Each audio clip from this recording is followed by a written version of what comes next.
Hi everyone, it is Wednesday and it is Autism Awareness Day. So I am wearing my Choose Kind and Share a Smile shirt. So always make sure you are choosing to be kind, and you never know what anyone else is going through or how they feel. So you just want to spread kindness and spread a smile everywhere you go. So today we are going to be reading the next chapter of Ungifted. And if you don't remember, they are at the dance Chloe's at the dance right now, and a couple of the other gifted students are at the dance, and a lot of Hardcastle Middle School students are at the dance right now. And we got Chloe's take on the dance and how excited she is.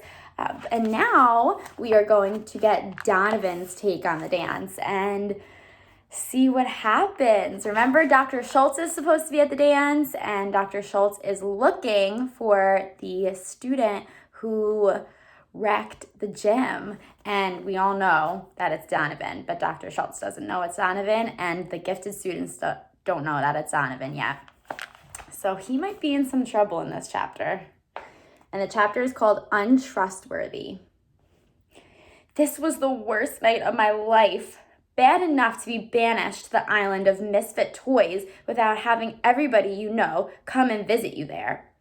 I'd have given anything to take a pass on this dance. I'd even offered to do an extra credit project for Oz. He just regarded me sadly, as if to say, what could I possibly deliver that would be good enough? Showing up was the only thing I could do every bit as well as Abigail or Noah. Speaking of Noah, he looked like, holy hamburgers, what did he look like? It was almost comforting that I had no idea. If I understood his getup, it might have meant part of me was inside that bizarro world. I saw the smirks and overheard some of the nasty remarks directed toward kids like Noah and Abigail, who was dressed for the National Spelling Bee, or Lateral, who had asked at least half a dozen girls to dance and had been shot down by all of them. If Oz thought this would be confidence building, he was nuts. Party! It wasn't easy to drown out the sound system, but Sanderson bellowed it right in my ear. Nussbaum was beside him. It was a bad mix. What a night, huh, Donovan? A lot of hotties in this crowd. Her, for instance. I followed his pointing finger, expecting to see Heather or Deirdre. No, it was Abigail in the crosshairs. Oz had her dancing, which she was accomplishing with 2 locked knee joints. I've seen heads of lettuce with more rhythm. She moved like a stilt walker. The things some people do for their straight A's. Cut it out, I growled. This party rocks, Sanderson declared. You can feel the brain power buzzing around like radio waves. I'm getting smarter by just standing here. That's not how it works, Nussbaum scoffed. The higher up you wear your belt, that's your genius level. If I buckle mine around my forehead, do you think I could go to school here just like the great Donovan Curtis? I groaned. Hilarious, guys. Now go find... My voice trailed off. Mr. Osborne had left Abigail and was venturing on in search of somebody else to annoy. Now the Daniels were pushing through the crowd, heading right for her. Come back here!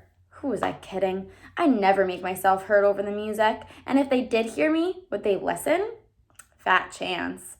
There were only 2 Daniels, yet that they seemed to swarm Abigail, surrounding her, smiling, being charming, all the while smirking and rolling their eyes. Their audience was everybody, the Hardcastle kids anyway. The Daniels got her dancing again, comically stiff-legged. I should have been laughing myself. What did I care about Abigail Lee? That girl hated me, and I wasn't too fond of her either. But the whole attitude, the idea that the gifted kids were here for the entertainment of the cool people, made me sick. It was bad enough now with Abigail treating the Daniels like muggers.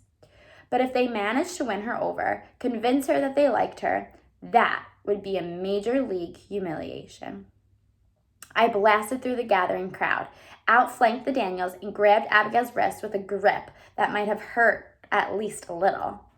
I don't even know what I said. Something like, "You're dancing with me now." If she viewed the Daniels as muggers, the look she gave me was Voldemort worthy. I didn't care. She had to be saved, undeserving as she was. Nosborough got in my face. "What's your problem, Donovan?" "She's in my homeroom," I replied, through clenched teeth. "I get first dibs." "Manners, dude. We're guests." Abigail was watching all this through her thick, round glasses, her uncomfortable expression turning to bewilderment. She was brilliant, but all the IQ points in the world wouldn't help her in this situation like this. It must have seemed like 3 guys fighting over her, something I guarantee had never happened before. Not on this planet. She tried to sidestep me and return to the Daniels. Talk about a blow to your self-esteem. I was being dumped by Aunt Abigail.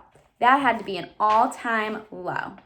I stuck with the plan, though, taking her hand and twirling her around, a maneuver she executed with the grace of someone who was being handcuffed by police. Luckily, the Daniels saw the chaperones watching and retreated before Abigail could get back to them. Or maybe it was unlucky. It left me dancing with her. I was stuck, too. I couldn't very well chase away 2 guys and then blow her off the minute they were gone. It was pretty ridiculous when you think about it. I didn't even like these school parties, and here I'd gone to great lengths to saddle myself doing my unfavorite thing with my unfavorite person.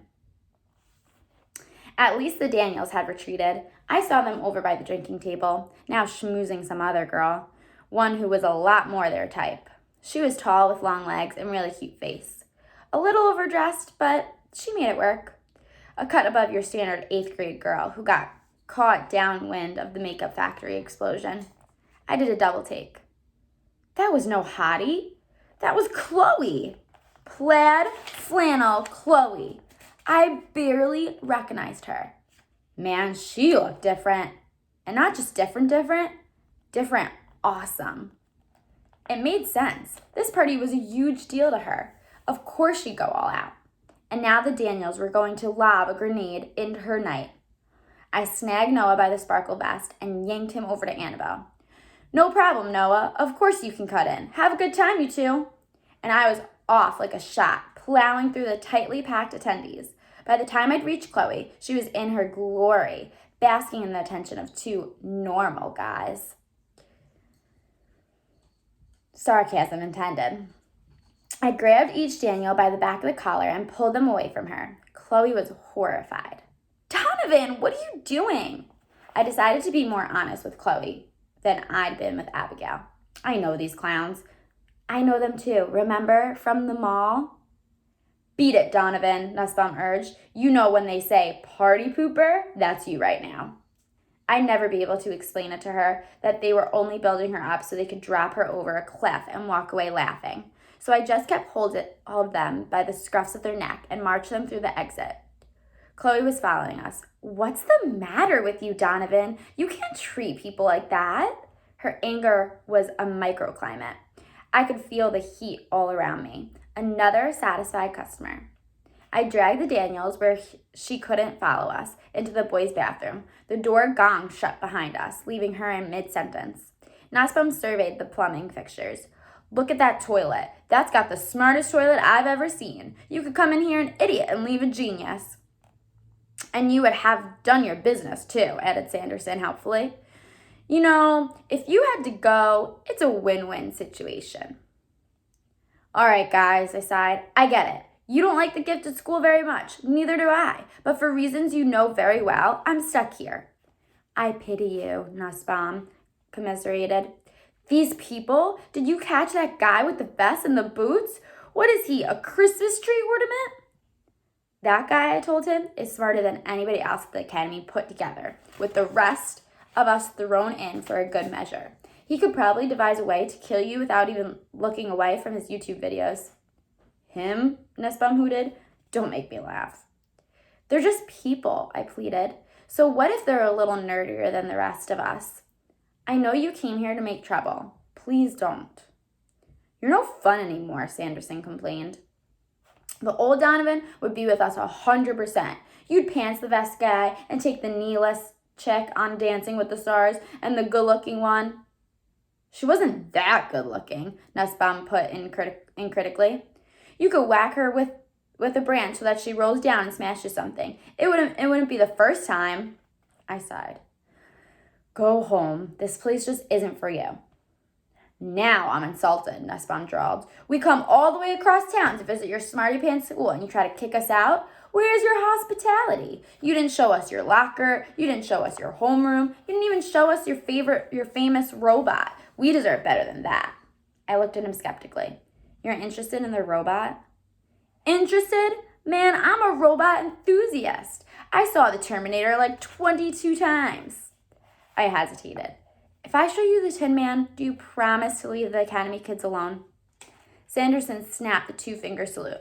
Scout's honor. You were never a scout, sneered Nussbaum. They threw you out. They threw us all out when Donovan burned down the tent. I couldn't suppress a smile. It was fireproof on the box. Maybe that meant that the box was fireproof, Nussbaum conceded. We all laughed at the time. At the time, it hadn't been funny, but it was pretty funny now. I'll show you the robot. I don't know if it's a good idea to show them the robot. So I'm going to stop right there. And I want you to think to yourself, is it a good idea to show the Daniels the robot? And why? What do you think is going to happen when they get to the robot? I don't know, but comment below.